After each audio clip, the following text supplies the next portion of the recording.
Good morning, Wright State University, and welcome to the Wright Morning Show on WWSU. Start your day the right way with us. We will be covering current events in the news, local, national, and from Wright State. We will provide a daily dose of inspiration and positivity to lighten your day. And we will have a special feature depending on the day of the week. So grab your tea or your coffee, sit back, relax, and enjoy the Wright Morning Show.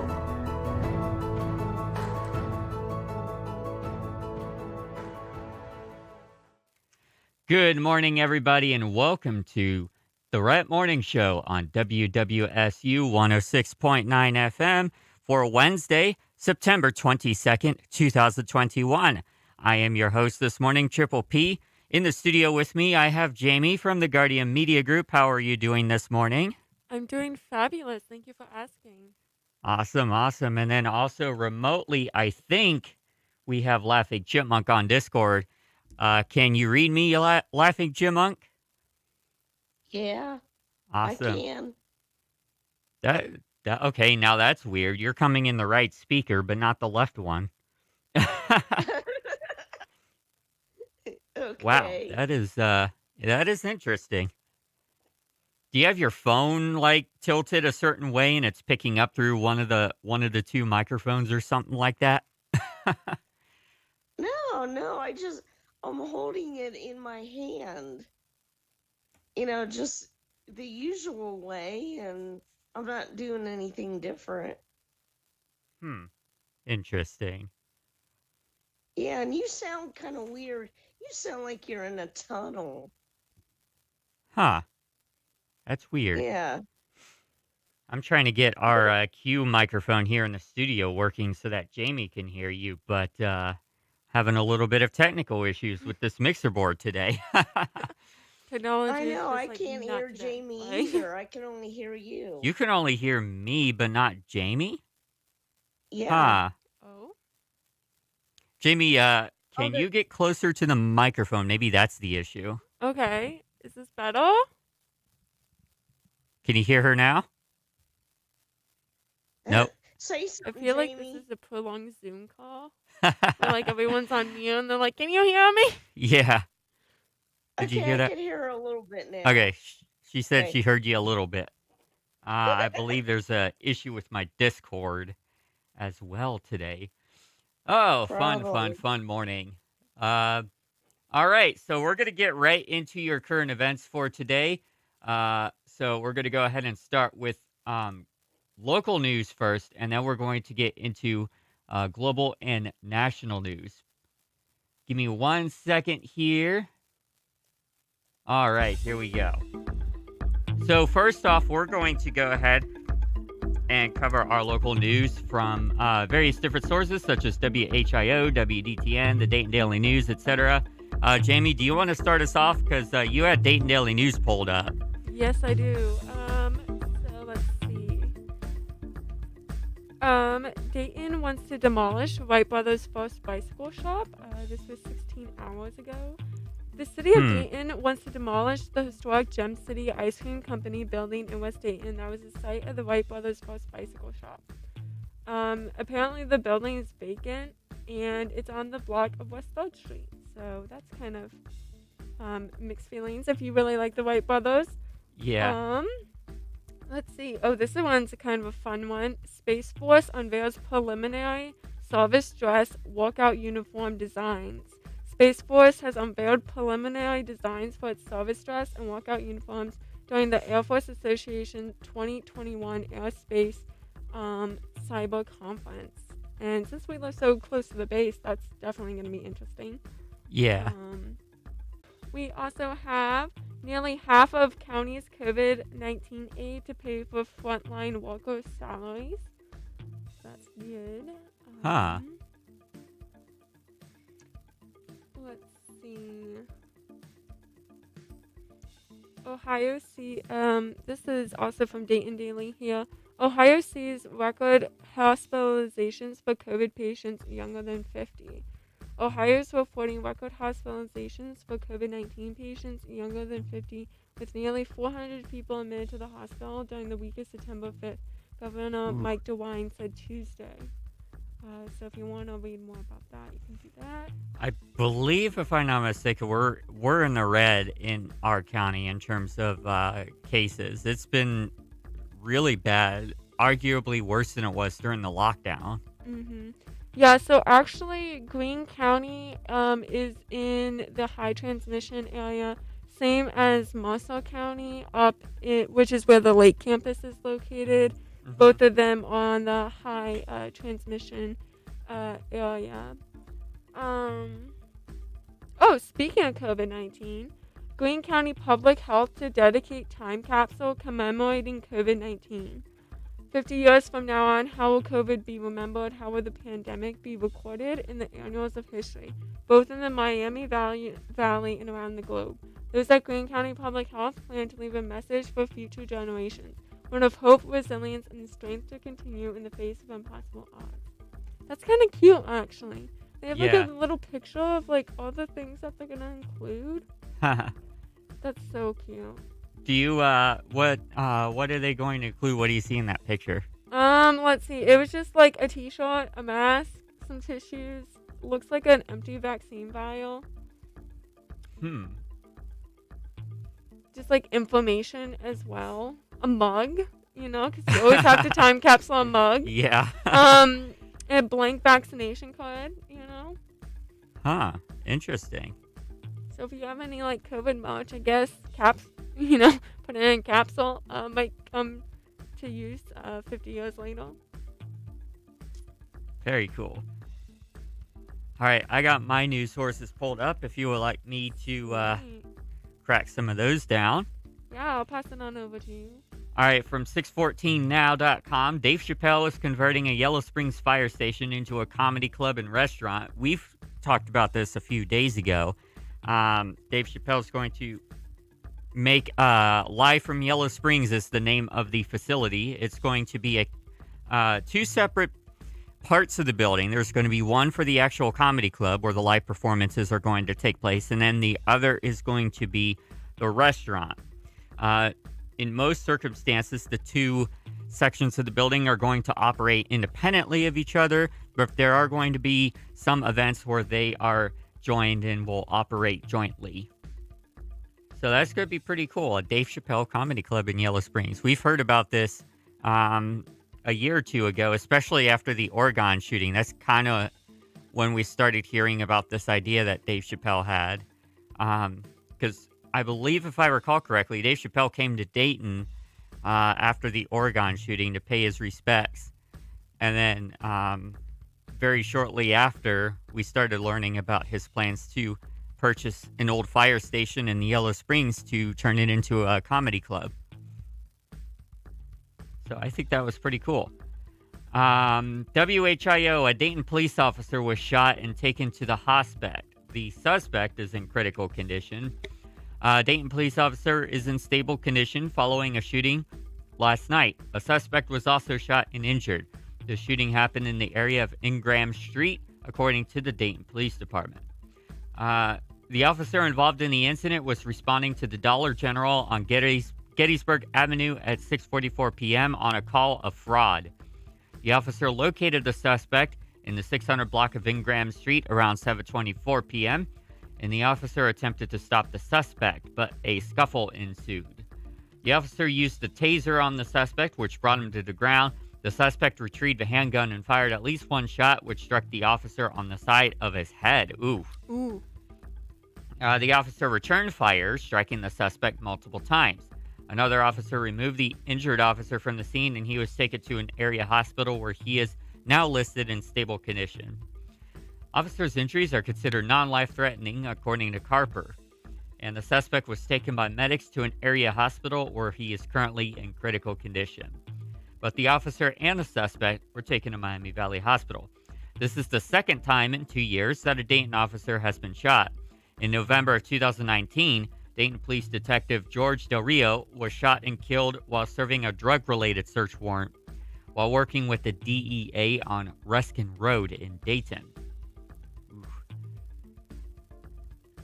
Uh, excuse me.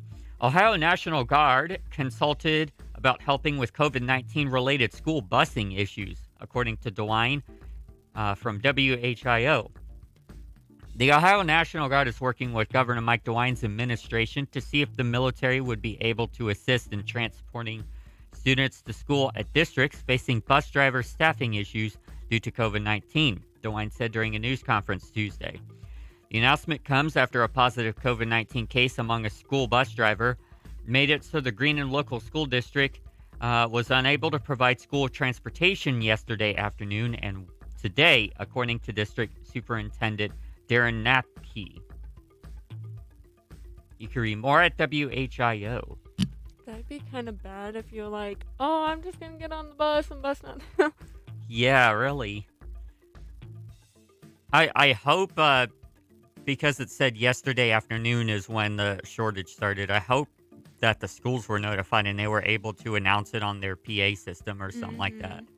And then call the parents or something. A marijuana dispensary is coming to Beaver Creek, according to Dayton Daily News, so you could check that out. I wonder. I think in Ohio it's still only legal for medicinal purposes, if I'm recalling correctly. From the Dayton Business Journal talks about Dr. Christine Huang, who is a family medicine doctor at Wright State University. So there's a profile of her on the Dayton Business Journal. I'm locked behind a paywall. We love those. From WHIO, an ex-Air Force contractor convicted of taking classified documents from Wright-Patterson Air Force Base was sent to prison. A Fairborn man who pleaded guilty earlier this year to charges of illegally taking thousands of pages of classified documents from Wright-Patterson Air Force Base was sent to prison Tuesday, according to the U.S. Department of Justice. Isaac Kemp, 36, pleaded guilty in February to federal charges. He was sentenced to 1 year and 1 day in prison. That's an odd sentence, 1 year and 1 day. Be like 1 day, man, for illegally taking about 2,500 pages of classified documents that he got while working as a contractor at Wright-Patterson Air Force Base. A DOJ spokesperson said in a media release. I know Wright-Patterson Air Force Base hires a lot of independent contractors to work on the base. Oof. Yeah, don't do that. Yeah, don't steal documents. Yeah, Wright-Patterson Air Force Base is a very locked down base. You don't want to take anything from there. Yeah. I remember the I'd like lockdown to know they how had the a heck couple he weeks got ago the, that went on Hang all on. the night. documents. Hang on. There's two people talking at the same time. Oh, Sorry. Because, yeah, you two can't hear each other for some reason, and I still don't know why. Jamie, what were you saying? I was just commenting on how, there was a lockdown at the base a couple of weeks ago that, went on all night. So it's really locked down. Yeah, you can't take anything from there. So. Yeah. Laughing Chipmunk, what did you say? I said, I want to know how exactly he got the documents. Oh, yeah. That's a good question, because you would think that the documents are secured in a safe or something like that. Yeah. I don't know. Questions that are unfortunately not answered in the article. Or maybe they are, but further down. Check out the rest of the article at WHIO.com. For time's sake, I unfortunately cannot read the entire articles. WDTN. A vacant house catches fire and other homes were evacuated in Dayton. This has happened multiple times in the last few years. A vacant house caught fire and caused neighboring homes to be evacuated late Monday night. The fire was reported just after 11 p.m. on South Monmouth Street. Montgomery County Regional Dispatch said that the fire was mostly on the second floor of the two-story house. Fire crews told 2 News as they were clearing a vacant and neighboring home that they found a squatter inside that house. Yeah, that's what I thought happened. Crews Sounds like Parkersburg. Yep, Parkersburg. That's where Laughing Chipmunk lives, and she has to deal with squatters all the time down there. Crews were able to get the squatter out safely. That's good that he was able Jeez. to safely. Yeah. I'm curious if they're going to press any trespassing charges or anything on the squatter. That would be kind of bad though. Like this dude, like has They been through a should. trial and whatnot. Like I don't know. Like if it's a homeless person, definitely get him help, so that he doesn't squat or need to squat. See, that's one of the reasons why we have people, addicted to opioids. That's why we have people who squat in houses. You got to target the issue. Why are they doing this in the first place? It's not necessarily because they're bad people. Some of them are, but a majority of them are not. They just fell victim to some sort of either oppression or just a bad childhood or bad life or something like that. But like I'm also really glad because there are a lot of resources in Dayton that can help people in certain circumstances. It's just getting that information out there and helping because it's kind of hard like especially for like access to information if you're on the streets. Yeah. All right. Dayton Daily News talks about the Best of Dayton kind of like a contest thing that they do every year in the city of Dayton, where you get to nominate local businesses who are doing an exceptional job here in the Dayton area. So be sure to check that out and nominate your favorite local businesses here in the Dayton area. For time's sake, we are running severely over time, so we're gonna go to the global and national news now. Jamie, do you want me to start, or would you like to start off? I have the New York Times newsletter pulled up here, so I could go through some of the highlights here. All right. Let's see. Antonio Guterres, I'm sorry if I mispronounced that dude's name. The UN Secretary General warned that climate change and COVID has contributed to quote the greatest cascade of crisis in our lifetimes. End quote. So you can actually read more about the UN and kind of the meeting that has been going on this week on the New York Times website. Before you continue, I have a follow-up article that's related to the UN as well, but a different topic from the UN. President Biden, according to the Associated Press, delivered his first address at the UN General Assembly since taking office, declaring a new era of American diplomacy for what he called an inflection point in history. Biden defended the chaotic Afghanistan withdrawal and noted that his UN speech marked the first in 20 years that the U.S. was not at war. He also said the country is not looking for a new Cold War, though he did mention China by name. The president reasserted his support for a two-state solution for Israel and the Palestinians and committed to rejoining the Iran nuclear deal if Iran does the same. All right. Pass it back over to you, Jamie. I think this is also from the UN. Let's see. President Xi Jinping said that China would stop building coal-fired power plants abroad. So, yay for the climate. And then, let's see. Also from the UN, the Taliban nominated an ambassador to the UN, but the envoy of Afghanistan's toppled government is still in the past. That's the quote from the article. Let's see. The Taliban have nominated an ambassador to represent Afghanistan in the United States, UN officials said Tuesday, injecting new trice into what was already a delicate diplomatic quandary in the global organization. That's kind of interesting. Yeah. And I did want to mention, at least a few years ago, in terms of pollution, that China had 8 of the 10 worst polluted cities in the world. So good for them to starting to take action on that. Yeah. Let's see. Are we still doing global? Yeah. Okay. Global and national. Okay, national, because I just saw some national political news pop up here. Let's see. The House passed a bill to keep the government open and prevent the U.S. from defaulting on its debt. Senate Republicans will probably block it. Sorry.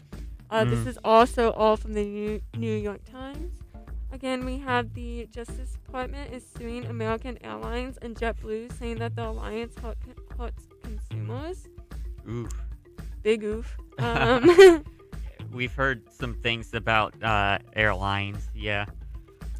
Let's see. Trump campaign officials knew that conspiratorial claims about voting machine company were false, court documents show. Let's see, I think that's all I really got on my end. All right, I got a few more on my end. NPR, important news for the 14 million Americans who got the one-and-done Johnson & Johnson vaccine. J&J says its trial data shows that a second dose of the vaccine, given 2 months after the first, provides very strong protection against symptomatic COVID that's comparable to the 2-dose Pfizer and Moderna shots. A second shot given 6 months after the first could be even more effective. The CDC's advisory panel is meeting today to decide who should get boosters of the Pfizer vaccine after the FDA's panel recommended them for some high-risk groups. It's the job of the CDC now to decide who counts as high risk. You've probably heard about Gabby Petito in the news lately. Gabby Petito went missing, and then so did her fiance. And then there's been suspicion of possible murder. Well, from USA Today, the human remains found this week in Wyoming are confirmed those of Gabby Petito. So unfortunately, she did not survive, according to the coroner who performed the autopsy. The FBI says Petito died by homicide, but the cause of death has not been determined. Authorities in Florida are resuming the search for Petito's fiancé today in a swampy wilderness reserve where he told his parents he was going to hike before he disappeared. Suspicious. Anti-Semitism on campus. In a survey of Jewish college students, more than 60% said they had recently experienced or were familiar with acts of anti-Semitism on campus or in virtual campus settings.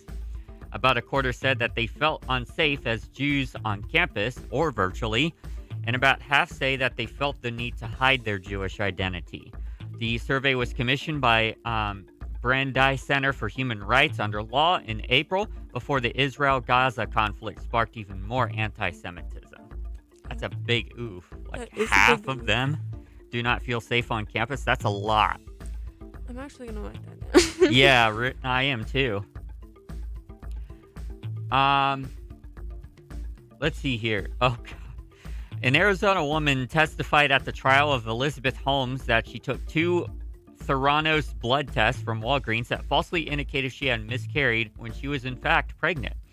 The testimony was the first time in the trial that the patient took the stand to describe how the company's inaccurate finger prick technology had real-world effects on ordinary people. Holmes is facing federal charges that she defrauded patients and investors with claims that Theranos had developed a revolutionary way to test blood. Okay, a couple of years ago, a book, the book is called Bad Blood. I forget who the author is, but... Ironically named. Yeah. It's this, hold on, let me look it up. And it was about this company and Elizabeth Holmes, and it's so interesting and fascinating. Like, if this is something that interests you, hold on. Yeah. I got the Taylor Swift song when I Googled it. Let's see. Oh, the Bad Blood Taylor Swift. Yes. Okay. It was by John Carreyrou, Carreyroou, and the book is called Bad Blood. It's a really good book if you want to learn more about her and this company and this whole like scandal that's kind of going on. 10 out of 10 recommend. Yeah, that's all. Yeah, I've heard some things about Elizabeth Holmes in the news and how she's basically performing malpractice in her field and a lot of other things. So I've heard about that, and her company as well. Not just her, but the company as a whole. So continuing on, I think this is the last one I'll cover for Global and National. Big Tech continues to operate under the assumption that their employees are going back to the office in one form or another. Google is paying $2.1 billion to buy a former freight terminal on the west side of Manhattan that the company is already leasing. It's far and away the most expensive commercial real estate deal of the COVID era and one of the priciest ever. Facebook, Apple, and Amazon have also been snatching up office space in New York City and other cities, even as other big corporate tenants like banks have been dumping their leases. Whew. Got the big conglomerates buying out the world. All right. Unless if you have anything else, Jamie, I was going to go ahead and conclude there and take our next break, or first break. Yeah, I don't got anything else on global and national at the moment. All right.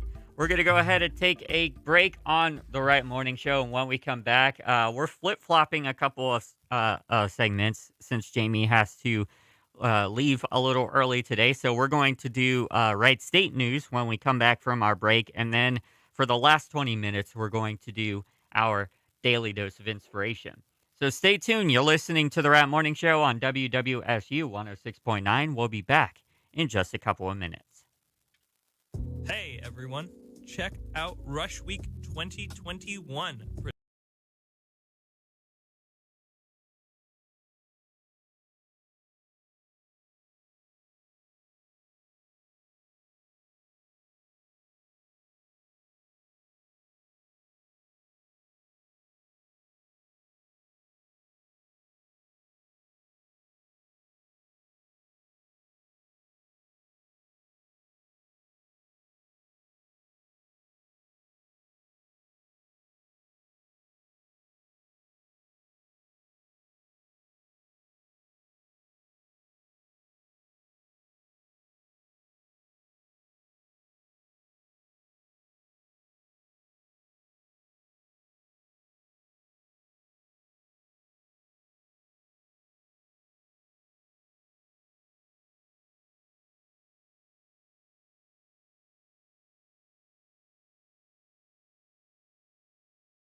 And we're back to the Wright Morning Show on WWSU 106.9 FM.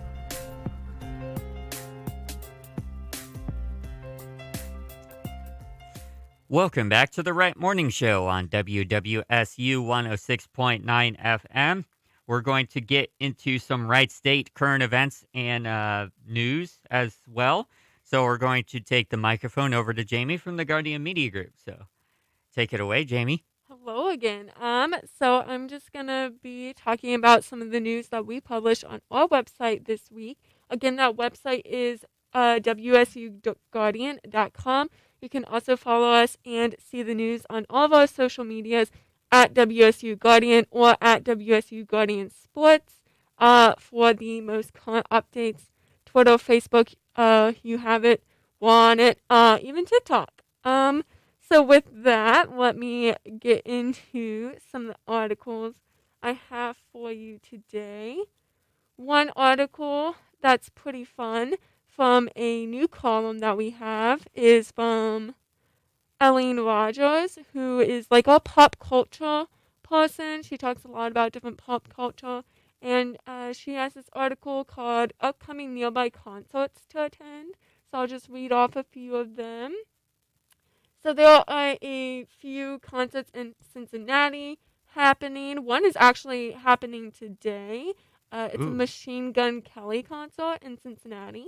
Very fun. Another one in Cincinnati is the Back Outside tour with Little Baby and I guess Speaker Little Duck. I don't know who those people are, but Little Duck? Little Duck, DURK. Oh, Dirk, I think. Okay, yeah. Very interesting. That one's on October 4th. Then there's some concerts in Cleveland. One is September 9th, and it's Phoebe Bridges. Very cool.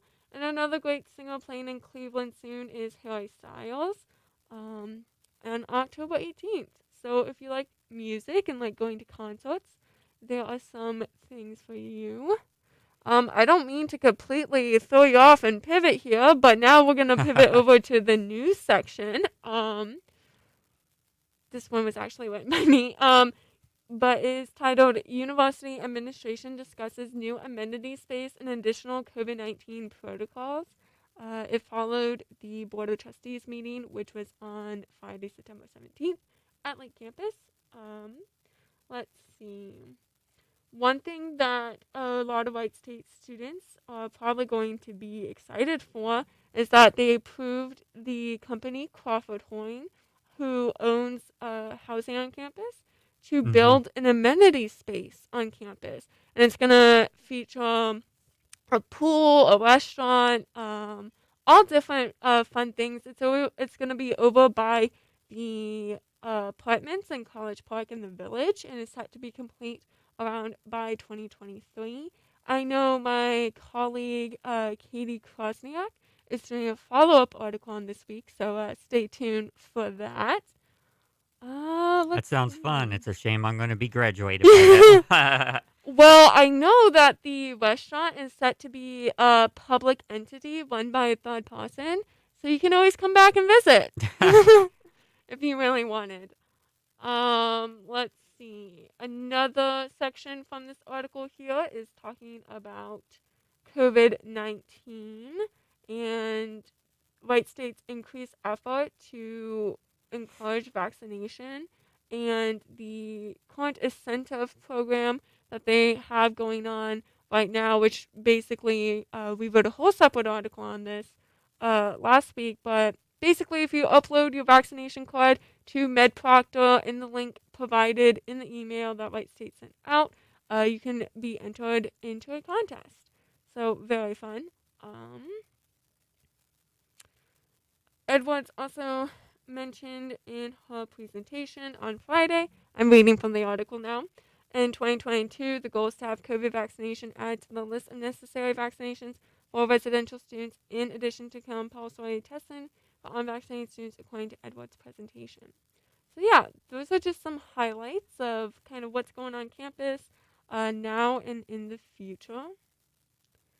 I'm trying to pull up something from sports here. We kind of have this new segment that we're working out on, and it's just labeled events on campus the week of September 20th. So if you ever want to know what's going on campus, you can just go to our website or again our socials and read this and kind of have a quick list of what things are to do. So it is campus ministries is tabling. The Ohio State University Optometry Admission Seminar is happening today. Looks like another fraternity is meeting today. And there's some hiking going on at 6 p.m. And, ooh, this actually kind of sounds fun. At 7 p.m., it is Tabletop Club Magic, the Gathering Nights in Fawcett Hall. Yeah, so what I know is every Wednesday and Friday, they have either board game nights or Magic the Gathering nights. They flip each week. So they're pretty fun from what I hear. Very fun. Actually, I'm a board member of the Tabletop Club, so I should know this. So yeah, definitely check those out. You got Magic the Gathering for those who are interested in the card game. It's a pretty interesting card game. And then board game nights we got a whole bunch of variety of different board games that you could play. That sounds very fun. Okay, let's see. I'm actually scrolling back here. So if you don't already know, the Nphc Plots, they were a little bit delayed again, but they're set to be unveiled on October 2nd. And again, these plots are honoring the 9 historically black and brown fraternities and sororities, and they're set to be completed slightly before October 2nd, or aka Homecoming Week, which is next week, if I'm not mistaken. Yeah, October 2nd would be Saturday of next week, I think. Yeah, let me check. Yep. Not this Saturday, but next Saturday. And that is the week of homecoming, correct? I believe so, yes. Because I've been getting so many emails about it, and it just sounds like it's going to be a good time here on campus. Yeah, I'm glad it wasn't like this week with all of this rain and cold that we're getting these next couple of days. Oh yeah, that'd be not kind of fun, because I think some are supposed to be outside. Yeah, I know the the 30th is supposed to be a bonfire, if I'm not mistaken. Oh yeah, bonfire and rain does not walk. You could try, but it won't work very well. I don't think your fire would start. Yeah. Ooh, this one is fun. It's from Brendan Blankenship, and it is titled WSU Engineering Alum Walks on Spacesuits for NASA. I feel like I've been reading a lot of space news today. What can I say? I love space. Anyway, back to quoting this article, the National Aeronautics and Space Administration, NASA, is expected to return to the moon in 2024, and Wright State University alum Lindsay Atchison, I'm sorry if I mispronounced that name, has been working on developing spacesuits for the mission. Atchison graduated from WSU with a degree in biomedical, industrial, and human factors engineering. That sounds very cool. Yeah. In terms of events, I also hear that kayaking from the rec center is becoming very popular now. Yes. So, my sister Jules and I actually went sunset kayaking last Friday, and it was very beautiful, very relaxing. It's only $15 to attend, but that includes the rental of like the kayak, the life vest, the paddle. You really just need to get a ride there, and they'll take you from there. But it's a good program. I love outdoor campus recreation, to be honest. They always have so many good programs and so many good events, too. If you just really like nature or just want to get involved, that's a great way to do it. Yeah. Let's see. I feel like there's an article about Festival of Flight. That's what I was just about to ask. Is there anything on that? Because I know Dayton Daily News is starting to advertise that. Yes, I just had to scroll back. Because it's so nice, because we have a lot of like writers and whatnot now, so we get to have quite a bit of articles. Yep, I found it. Okay, SGA plans for Festival of Flight and Wright Day to give. This is by Alexis Wisla. Several events were discussed at the Student Government Association meeting on Tuesday, September 14th, including Festival of Flight, Wright Day to Give, and Hispanic Heritage Month.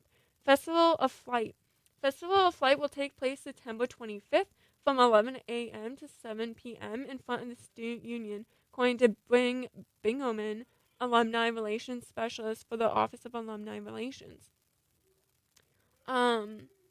So apparently this was it started out as a collaboration with the city of Fairborn to celebrate Dayton's innovation with flight.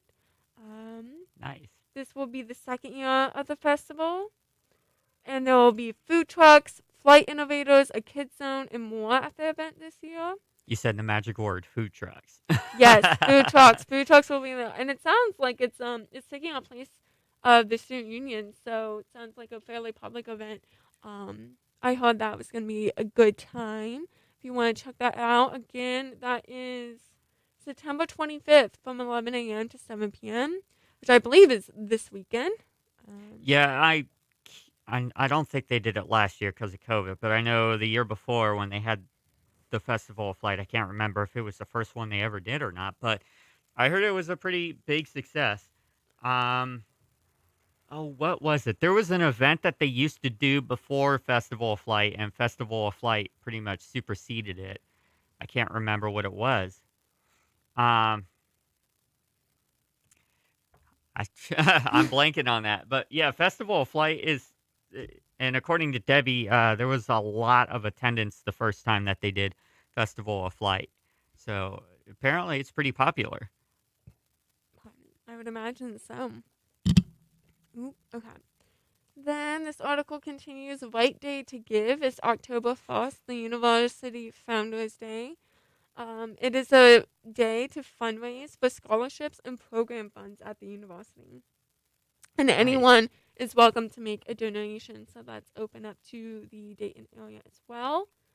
And then, lastly, Hispanic Heritage Month is from September 15th to October 15th.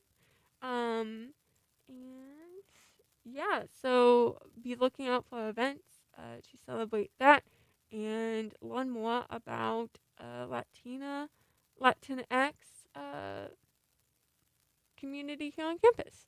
I believe there was a Hispanic Heritage Festival this past weekend as well. Yes, I believe it was in Dayton because I saw on social media, I believe the Boonshaw School of Medicine was there, Hmm. and I feel like the Intercultural Specialist Center was also there, because they had everything posted on the social media, which I thought was very cool. Yeah, I'm gonna need to attend the Hispanic Heritage Festival again. It's been a while since I've been to that. I think I was there a few years ago, but haven't been able to get back since. I also feel like a lot of things are coming back, you know, uh, as we're learning to better manage the pandemic and whatnot. Yeah, I also want to mention Right Day to Give is also College Radio Day, October Ooh, 1st. okay. So yeah, the radio station's going to be doing some stuff from 10 a.m. to 1 p.m. At the station here in 018 Student Union.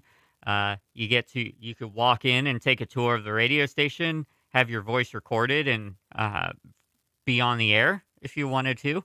There's also going to be several programs on that day. We're going to try and get a few speakers to talk about how college radio, like especially WWSU, how that has helped them get to where they are now in their career.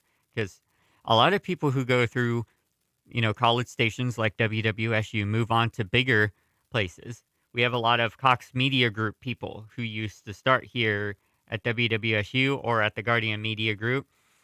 We've had people from WDTN and WHIO who started at WWSU. So there's that. And college radio is at threat of being shut down by the universities or sold to corporate companies. Some college stations are being sold out or shut down because the university just can't afford to maintain them anymore. So College Radio Day is a national movement to try and publicize the importance of college radio to the community. Yes, definitely celebrate that. I will probably stop by on that day. That's very important. Awesome, love to have you on. Love to have you on, Jamie. So yeah, check that out. Yeah, that's all I have from the Guardian at the moment. All I'll right. also need to leave in a moment. Yeah, But I'm checking the time here for you. So thank you, Jamie, for coming on the show today. thank you for having me. No problem. And I don't want you to be late to your meeting. You're all So good. hopefully we'll see you again, if not this week, the next week for next Wednesday's Wright State Wednesday. I would love to be here. All right, we're going to take a quick break on the Rat Morning Show. When we come back, we're going to finish off with your daily dose of inspiration. Today, we're talking about um, the emotions we suppress and why those emotions are not bad, even though we might think they're bad emotions. So that should be an interesting topic. So you're listening to the Rat Morning Show on WWSU 106.9 FM. Stick around. Hey, Dad. Your prescription will be ready in just a minute. Hey, Dad.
Welcome back to the Rat Morning Show on WWSU 106.9 FM. We're going to get into our daily dose of inspiration from Tiny Buddha. Forbidden Emotions, the feelings we suppress and why they're not bad, by Carlotta L. But first, we're going to start off with a quote from Colin Tipping. The truth is that there is no such thing, and about how to behave. They give us information that we often do not listen to because we devalue them or simply because we have not learned to identify or understand them. In many families, however, some emotions are forbidden. Without even realizing it, some parents naturally teach their children not to feel certain emotions.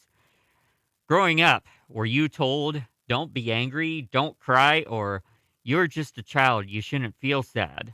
Or were you criticized after expressing a certain emotion? If so, you learned from your childhood that the specific emotion, the forbidden emotion, was dangerous, inappropriate, and disapproved of. As you grew up, you perfected the art of excluding it from your emotional repertoire to the extent that today you might be referred to, for example, as someone who never gets angry or never cries, and so on. Parents can massively influence their children's mindset, and if trauma from childhood is not healed, we carry it with us into adulthood. We are like children wearing adult suits. If you think about how you feel when you get triggered, do you recognize that your reactions might be similar to how you used to react when you were a child? I recognized it in myself, especially since making the decision to finally listen to my emotions years ago. All right, so I'm going to pause there. Laughing Jim Mug, are you with us today? Oh, yeah. So I want to ask you, have you ever had moments during your childhood where you taught not to feel certain emotions? Yeah.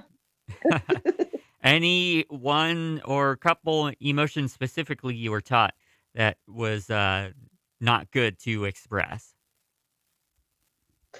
Well, my mother, your grandma, usually got on my butt for, whenever I got mad about something. Mm-hmm. Either mad at her, mad at somebody else. It doesn't matter what I was mad at or who I was mad at, but it's like she always, scolded me, and it's like I wasn't allowed to be angry, Mm-hmm. when I was a kid. So yeah, anger was the big one. I think anger and crying are definitely the two biggest ones that we're taught not to express as children, especially. So what I noticed, like if we want to throw gender norms into the mix here, is that boys will be taught that they shouldn't be sad or shouldn't cry. They may not necessarily be taught, to control their anger because anger is a more accepted emotion for most men than crying is. And then it seems that the opposite is true for girls and women, where they're taught they're not allowed to be angry. Uh, Somewhat taught also that they're not allowed to cry either, but not so much as the anger. That's Hmm. that's what I noticed personally, but I thought that Yeah, was me too. interesting. Continuing the article, I grew up having my emotions dismissed on a daily basis. Feeling sad, anxious, or angry was forbidden in my family life, but these feelings did not go away. They kept piling up until I couldn't take it anymore. I remember one time when I was a child, I had a difficult day at school because my usual bully was mean to me. When I went home, I wanted to vent about what happened to my parents as I was feeling sad and anxious. I wanted to be heard and understood, but most of all, I wanted to be able to express my feelings freely so that I could find some level of comfort.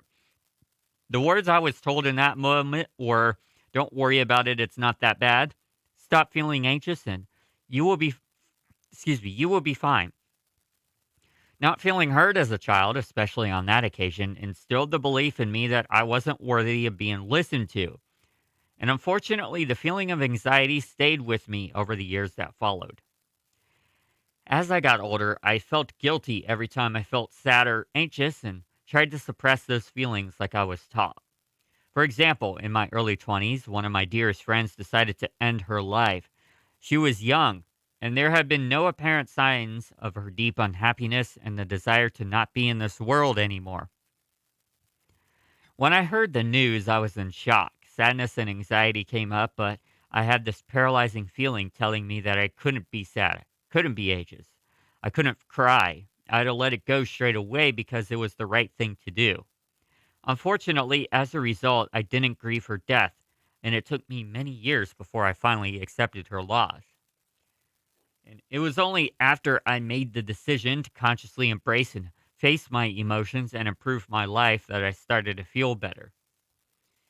So, taking it back to Laughing Chipmunk, with regards to the emotions that you were taught to suppress as a child, how has that affected you later on in life? Well, you know me. All my friends on Facebook know me. It's like, well, since I wasn't really allowed to be angry during my childhood, and, even after that, I was, kind of repressed on my emotions. But now everybody knows that little laughing chipmunk runs her mouth when she's mad. Oh, When I'm yeah. mad, the world knows about it. Yeah. Yeah. Sometimes I have to tell you, we're at the grocery store. Stop your cursing.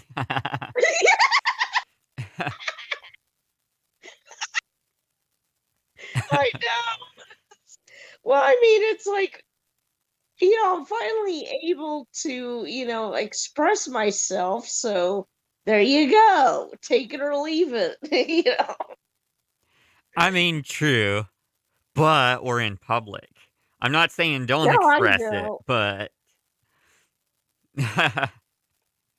I know. It's just my I always blame it on my bloodlines too,